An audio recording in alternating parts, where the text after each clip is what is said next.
Welcome, everyone, and thank you for your time.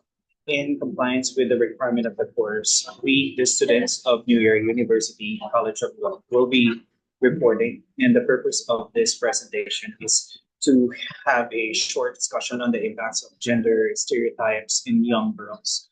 By the end of this video, you will have an understanding of some of the issues related rights and laws which may be violated and how these issues are being addressed and resolved in the Philippines. Before we move to the presentation, let us first understand what is gender stereotype.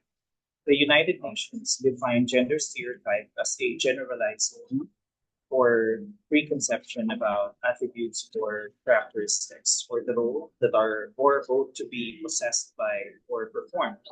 For women and gender stereotype is harmful when it limits women's and men's capacity to develop their personal abilities, pursue their professional careers, and or make choices about their lives. So let's look at some examples of gender stereotypical phrases often directed towards young girls, significantly influencing their perceptions, behaviors, and opportunities. So, some of which would be good girls don't argue or question, don't run around, behave like a little lady. Math is too hard for girls. Indigenous girls aren't expected to finish school, they'll just marry early. Being a doctor, pilot, scientist is for boys. You're too sensitive. That's just because you're a girl. You're so pretty. You'll break hearts and girls don't get dirty. Girls should play gently. Those toys are for boys. Play with dolls instead. Girls don't climb trees or play sports. These phrases perpetuate harmful stereotypes, influencing young girls' psychological, emotional, behavioral, academic, and professional development negatively. So let's now look closer at the issues and impacts of gender stereotypes in young girls. Some of these issues are psychological and emotional impacts. So it could have lower self-esteem, body dissatisfaction, mental health issues, emotional expression and regulation, internalized gender norms, and the issue of social and behavioral impacts. It could affect the constrained play, constrained socialization, academic and career impacts, discouraged to participate in sports and extracurricular activities, STEM avoidance, restricted ambition, preference for career-oriented careers. In terms of economic and professional impacts, lower financial independence and literacy, and economic vulnerability in adulthood, intersectional impacts, competitive discrimination, early marriage, and perpetuating poverty discourages minority girls from aspiring towards high paying or prestigious careers, restricts rural girls' ambitions, confining them to domestic or agricultural roles, limiting their social economic mobility.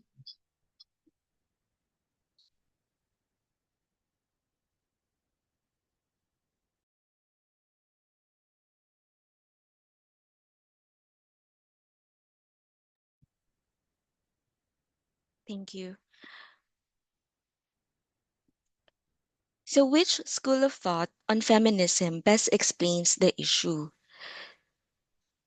So, the dominance theory views gender stereotyping as a form of social control and oppression, reinforcing male dominance by limiting girls' potential, aspirations, and opportunities, especially in economic and professional fields.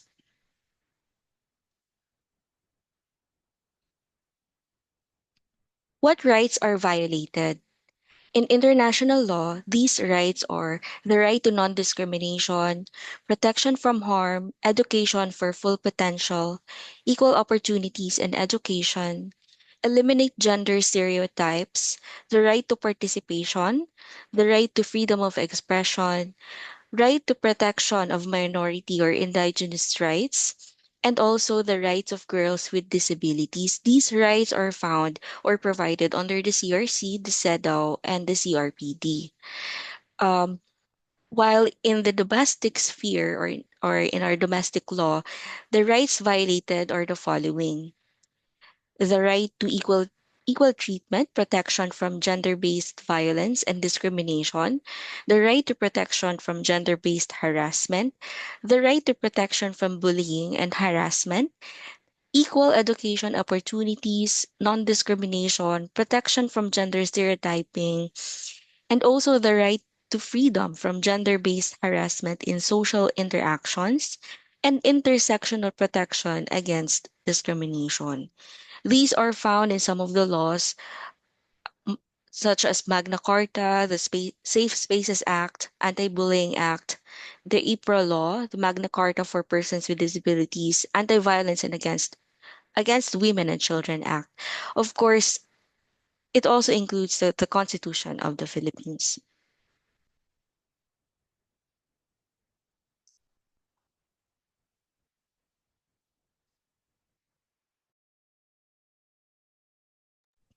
Now let's move on to the next topic. I will now turn it over to the next presenter.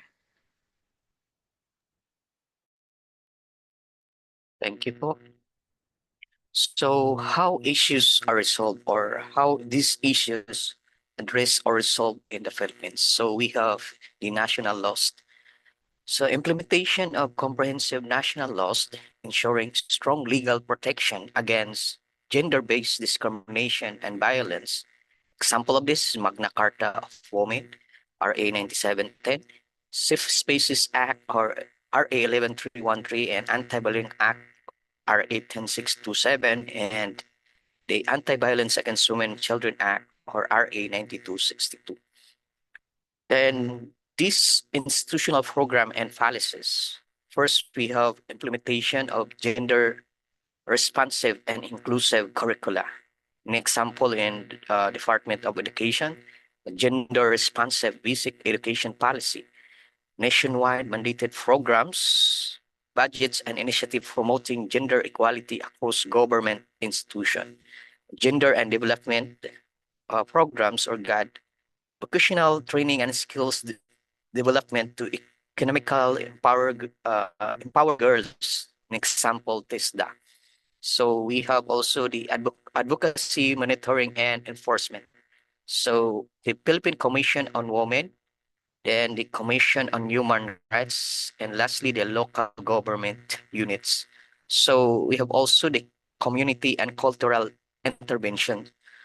So by the community-based program and the collaboration of the non-government organizations. So by actively implementing these laws and program, the Philippines strives to mitigate and ultimately eliminate the negative impacts of gender stereotyping, promoting equality and empowerment among young girls.